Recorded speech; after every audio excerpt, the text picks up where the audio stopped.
Voy do'stlar, tog'lardan o'tib, o'rmonlardan o'tib bunday joyga kelaman deb o'ylamadim, ko'ringlar.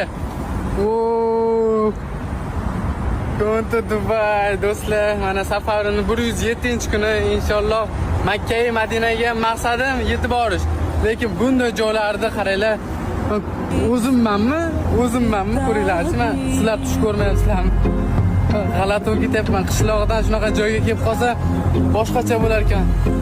Yo mashalloh do'stlar, hammaga nasib qilsin, hamma yoqda video olib ko'rsataman sizlarga. Hozir Burj Xalifaga ketyapman. Hozir shu atrofida bo'laman. Do'stlar, kuzatinglar, bugun 25-sentyabr, soat bilmadim necha bo'lgan.